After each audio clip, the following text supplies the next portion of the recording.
Deliver उन्होंने वाकई कर पाया है? बिल्कुल, या बिल्कुल। फिर या फिर सिर्फ मैं एक बहुत ही नैरेटिव है? हाँ, मैं एक उदाहरण देता हूँ।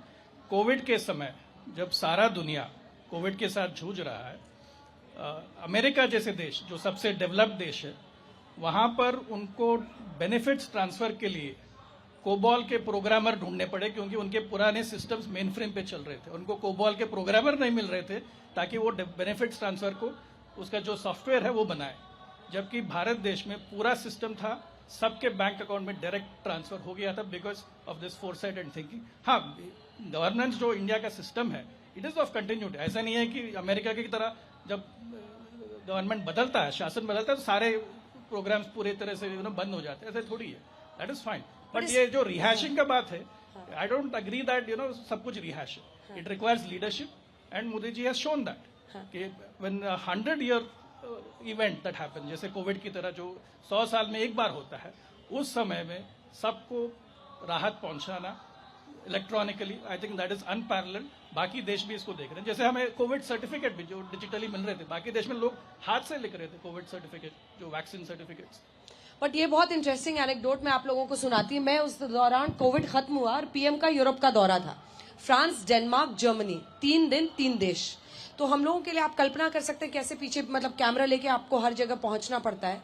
बट जो इंटरेस्टिंग बात मैं बता रही हूँ कोविड सर्टिफिकेट पे, फ्रांस के एयरपोर्ट पे जो चेक करते हैं आपके पेपर्स, उस वक्त तो बहुत मुश्किलों में उस समय ट्रैवल हो रहा था, क्योंकि तमाम सर्टिफिकेशन आपको वैक्सीनेशन लगा नहीं सब दिखाना था। तो वहां पे जो व्यक्ति था वो मुझे बोल रहा है, show me your Modi Modi Modi. ऐसे Modi, show me your Modi, और वो बार बार मुझे कहे show me your Modi. Then he meant my covid certificate because it had Modi's picture. So Modi ji की उस पर तस्वीर रहती थी, तो बार बार कहे हमको मोदी मोदी मोदी दिखाने को। हमने कहा तो ये सर्टिफिकेट तो था और उस पर मोदी जी की तस्वीर भी थी, उसकी भी कई लोग क्रिटिसाइज करेंगे।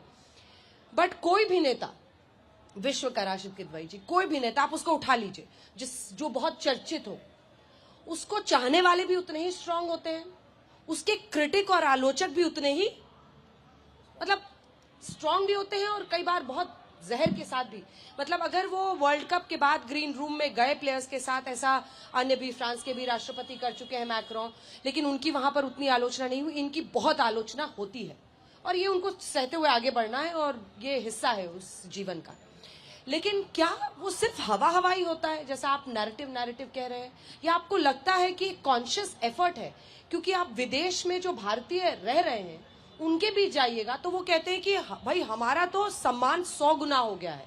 लोग पहले पूछते थे India, where is India, which part of the world, लेकिन अब लोग ज्यादा हमें जानते हैं, probably because of Modi the conversation has come around India. देखिए अंजना जी, देखिए देश के प्रधानमंत्री पे सबको गर्व होता है और हमारे प्रधानमंत्री के ऊपर भी, लेकिन ये जो नरेटिव बनाया गया है, इसलिए मैं बार बार कह रहा हूँ कि ये नरेंद्र मोदी जी ने इसको बखूबी बहुत अच्छे तरीके से अपने आप को प्रस्तुत किया। और जब वो बात करते हैं, कोई भी आप कल की भी तस्वीर देखिए जो तेजास फाइटर प्लेन में, मतलब वो केवल और केवल वही उस फ्रेम में नजर आते हैं। हमारे देश के जो दूसरे प्रधानमंत्री हुए, जैसे मैं अटल जी की बात करूंगा, अटल बिहारी वाजपेयी ने जब न्यूक्लियर टेस्ट करा, एक बहुत बड़ी घटना थी, तो न्यूक्लियर टेस्ट करने के बाद में उन्होंने उसका श्रेय जो था वो पीवी नरसिम्हा राव को दिया, जो उनके घोर मतलब राजनीतिक विरोधी थे।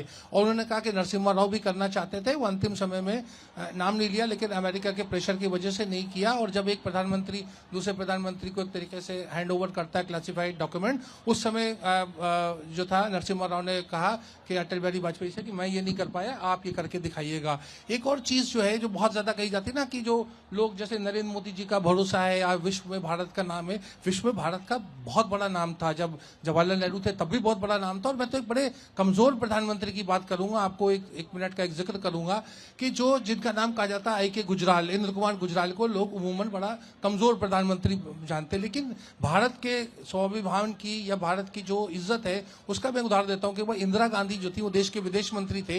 इंदिरा गांधी जो यूएसएसआर के राष्ट्रपति थे, ब्रेजनेव, उनसे मिलने गई। अब ब्रेजनेव साहब से जब मीटिंग हो रही थी इंदिरा गांधी की, तो और विदेश मंत्री इंद्र कुमार गुजराल मौजूद थे, बार बार ब्रेजनेव उनकी घड़ी को देख रहे थे। तो इंदिरा गांधी को अंदाजा हो गया कि उनको ये घड़ी पसंद आ रही है, एचएमटी की घड़ी थी, बड़ा हमारे देश की मशहूर कंपनी थी। तो इंदिरा गांधी ने उनसे हिंदी में कहा कि इसको घड़ी दे दो अपने उतार के। गुजराल जी ने नहीं दी। 2 बार इंदिरा गांधी ने कहा, मीटिंग खत्म हो गई, बाहर आई इंदिरा गांधी ने कहा कि तुम इंद्र कुमार तुम अजीब आदमी हो, तुमने घड़ी क्यों नहीं दी? तो उन्होंने कहा देखिए मैं देश का इस समय विदेश मंत्री हूँ, मेरी इज्जत जो है, मेरा आत्मसम्मान गवारा नहीं करता कि मैं घड़ी उतार के जो है किसी दूसरे देश के राष्ट्रपति को प्रस्तुत करूं। और उसके बाद में उन्होंने जो था एक HMT की 5 घड़ियों का एक गिफ्ट करके उन्हें बाद में जाकर के उनको भिजवा दिया। तो मेरा कहना ये बात है, लेकिन ये तमाम बातों का कोई जिक्र नहीं होता। आज आप जो मनरेगा और तमाम स्कीम्स की बात कर रहे हैं, जब लाल बहादुर शास्त्री देश के प्रधानमंत्री थे, देश में बहुत ज्यादा खाद्यान्न की समस्या थी, फूड ग्रेन्स की, और उस समय कोई टेलीविजन नहीं था, कोई सोशल मीडिया नहीं था, कोई ट्विटर नहीं था, कोई फेसबुक नहीं था। शास्त्री जी ने आह्वान किया कि एक दिन का उपवास देश में रखा जाएगा। पूरे देश में बंबई जैसी जगह में होटलों ने शाम को, मंडे शाम को खाना सर्व करना बंद कर दिया। बहुत बड़ी बात है, जब कोई सोशल मीडिया नहीं था। तो ये सारा हमारे देश का ये इतिहास है, लेकिन लोगों को पता नहीं। लोगों को लगता है मोदी है तो मुमकिन है। मैं फिर उनकी आलोचना नहीं कर रहा हूं, मैं कह रहा हूं एक नैरेटिव ऐसा बताया जा रहा है। आपने अभी उदाहरण दिया विदेश में, हमेशा जब जवाहरलाल नेहरू जब कैनेडी से मिलने गए, जब कैनेडी उनकी बात सुनते रहे, कैनेडी ने कुछ नहीं बोला, वो इतने ज्यादा प्रभावित थे। जब नरसिम्हा राव, जब वो सॉरी मनमोहन सिंह गए मिलने जॉर्ज बुश से, तो जॉर्ज बुश जो थे उनको लेके उनके लिए खड़े हो गए कि what a great man you are, लेकिन उसकी कोई चर्चा नहीं हुई। तो आज एक चर्चा होती है, और एक चर्चा एक व्यक्ति विशेष पे फोकस्ड होती है। ये उनकी, मैं फिर कह रहा हूँ, खूबी है, कला है।